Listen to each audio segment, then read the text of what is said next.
Good morning, and welcome back to Daily Dhamma, a letter to our children. Today is January 29th, and our reading is Me, Me, Me. Resentment is, I didn't get my way yesterday. Anger is, I'm not getting my way today. Fear is, I won't get my way tomorrow. And that's Stuart Robb. My way is the common element in my unhappiness. The antidote to the screaming memes is humility, putting God and others first. We are not the center of the universe. Other people have problems. Maybe we should give them a hand.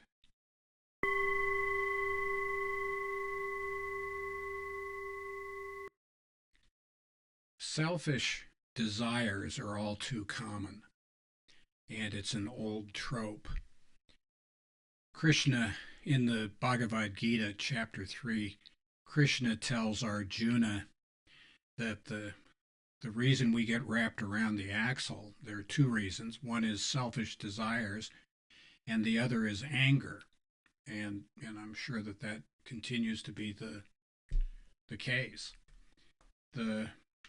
Robb's diagnosis is excellent as well. Resentment, we're living in the past. Fear, we're living in the future. And it pretty much makes it impossible for us to deal with the present. And therefore we make new mistakes and create new resentments about the mistakes that we made and new fears about the consequences of those mistakes that we made. This month's theme is humility, and humility is placing God and other people before ourselves.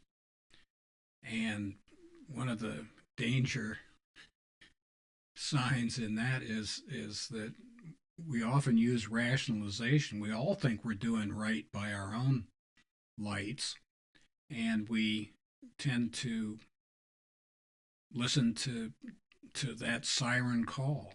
I'm only doing this to help you. I'm telling you this because I love you.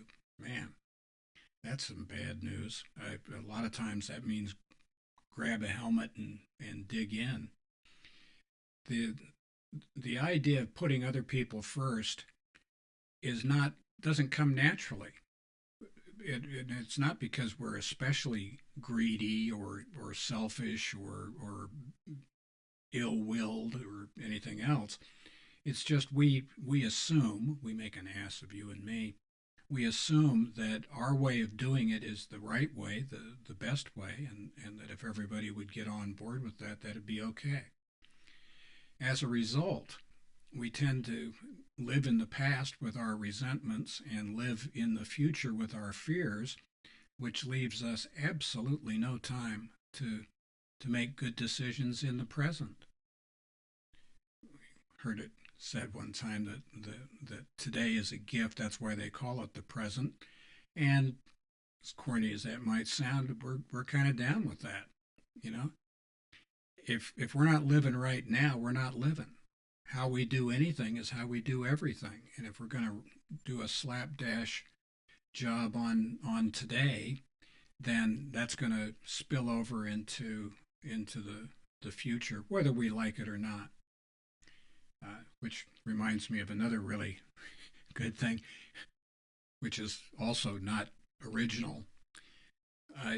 We got to learn how to enjoy life, whether we like it or not. However bad we might think our lot in life is, we need to look for the good and not pay attention to the bad.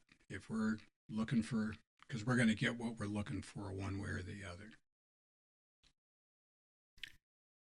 So happy trails to you until we meet again.